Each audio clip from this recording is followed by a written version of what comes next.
Hey everybody, I'm Zach Husted. Thanks for chiming in real quick and listening in today. I'm here with Jesse Iwuji. Super excited to have him here today. This is the first ever little mini micro series of Leaders Lead. It's all about lifting up fellow veterans, sharing their platform, sharing their story, and really encouraging the cross pollination of networks. So, Jesse, if you could, uh, please introduce yourself. Share us a little bit about your network or about what you're doing and a little bit about you. Yeah, so my name is Jesse Iwuji. I'm a U.S. naval officer, currently a lieutenant commander in the United States Navy Reserves. I was active duty from 2010 to 2017. Prior to that, I was at the Naval Academy playing football and kicking butt against Army and Air Force all 4 years, playing a Well, lot of great teams. Yeah, Naval Academy guy, graduated 2010, became an officer. I was a surface warfare officer, went on a couple different ships, amphib and a minesweeper. And once I got to shore duty, I had this crazy hair just grow out of me, and give me the crazy idea that I could become a professional race car driver. And once I had that idea, I stuck to it, had the faith, kept on pushing towards it, and continued to grind to just network, learn how to drive race cars, put together all the pieces and parts to the puzzle. And then slowly over time, I went from racing late model stock cars, which was kind of like the early phase of getting yourself into stock car racing, and then I worked my way up all the way to the second highest level of NASCAR, which is the NASCAR Xfinity Series. And not only do I race in that series, I also own a team now in that series with Emmett Smith, Hall of Fame running back from the Dallas Cowboys. An entrepreneur, own multiple businesses in the real estate investing space, government contracting. I have a trucking business as well. I'm in the esports world as well for sim racing. I'm all over the place. I have a production company where we do a lot of media stuff for people. I'm everywhere. Everything you can think of, I pretty much have my hands in it or trying to have my hands in it. So, yeah, that is a small bit on my life. Jesse, man, you're a man of many talents, and first and foremost, thank you for your service to this great nation. Um, as we go through Leaders Lead, we're going to break this into five little micro series to make it bite sized for people, so they can kind of get to know you a little bit and a Yeah. little bit about your platform. So, first question, Jesse, can you walk us through a little bit about and elaborate on how you lead and your philosophy and how it shaped your journey in both racing and the Navy, and even some of what you're doing today outside of both of those? Yeah. So my crazy journey has been wild, right? So there definitely has been a lot of leadership notes I've had to take during that time while learning, but not only learning, but utilizing it, right? So when I first graduated from the Naval Academy, I was immediately in charge of a division of people on my first ship, which was a minesweeper. I think we had like maybe 13 or so folks in my division. Some of the folks were around my age, some of them were a little bit younger, some of them were a little bit older, and some of them were a lot older. But I had to lead these people. I had to know what I was doing. I had to have knowledge. I had to ask the right questions. I had to deal with their problems. Their problems became my problems. All these different things. So I learned very early, right out of college, how to begin to learn personalities and lead folks. Made some mistakes, did some good things as well. Took that knowledge, took it to my next ship, which was an amphib, and definitely got a lot better at it. I felt like I was way stronger as a leader on that second ship, on that second tour. Whole new group of people, a lot more people, but it was great.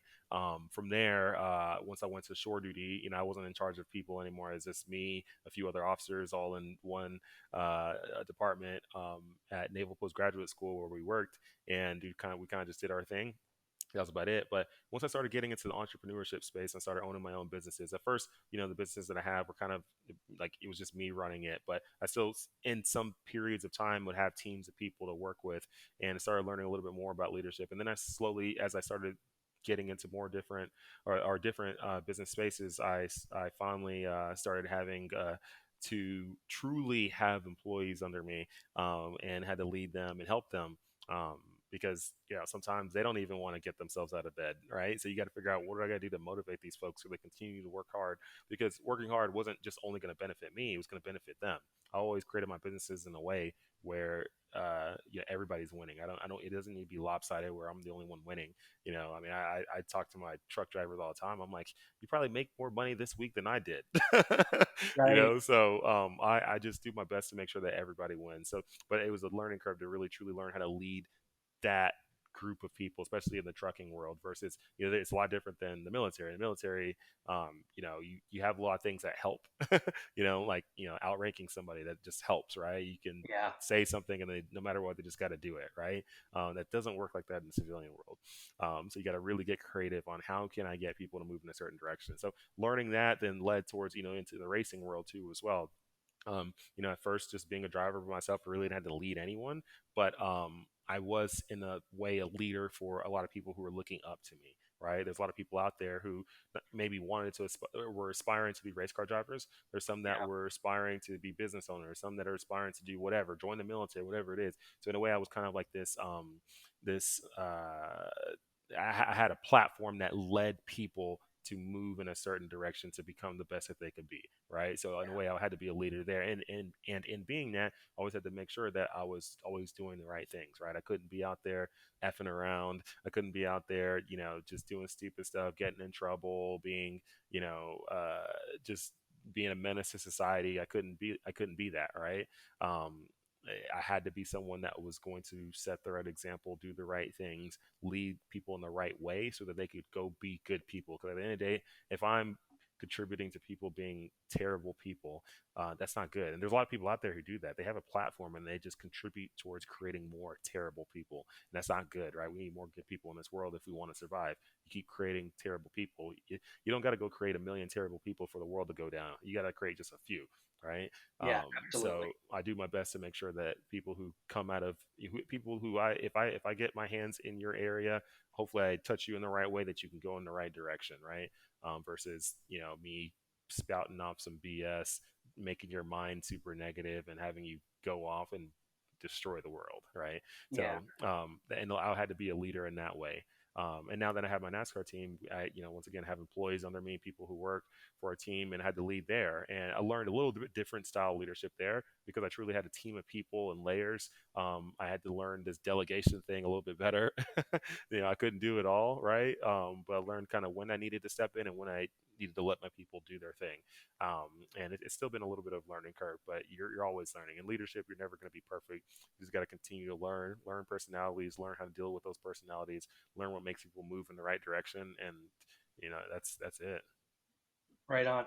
Hey, Jesse, I just want to thank you that as we go through this mini series, we're just going to pause real quick. And I just want to say, for those that are listening to the first episode of this, what can we do to support you for the people that are watching this first episode of the first question of Leaders Lead with Jesse Iwuji? What can we do The to lift you up? Yeah, the best way is to go onto all the social media platforms that I'm on. Follow me on all of those, and then every single thing I post, like, comment, and if you can, share it.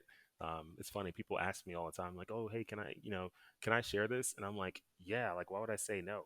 Like, if I put it on the internet, that means I want it out to the world, right? If I don't want it out to the world, you're not going to see it. So, Right. yeah, share it, share away. So, YouTube, Instagram, LinkedIn, Facebook, uh, I mean, I'm on Twitter, but I don't post a lot on Twitter. Threads, all those different networks. I'm on pretty much all of those. On Instagram, YouTube, Facebook, probably the most out of all of them, and LinkedIn as well. But any of those platforms that you're on, follow me. You can find me very easy. I don't have a weird name. I'm not like Ninja 102 3 dash whatever. No, I'm Jesse Iwuji. Just type in my name. So Yeah. type Right. that in. Follow me on all the pages. Like everything I push out, comment on everything I push out. You can even put a thumbs up, whatever. And then if you can, share it. And on YouTube, watch all the videos. Right. Awesome. Awesome. Hey, thanks, Jesse. Thanks for joining. And for those that are watching this, this concludes question number one with Jesse. We'll be back tomorrow with question number two.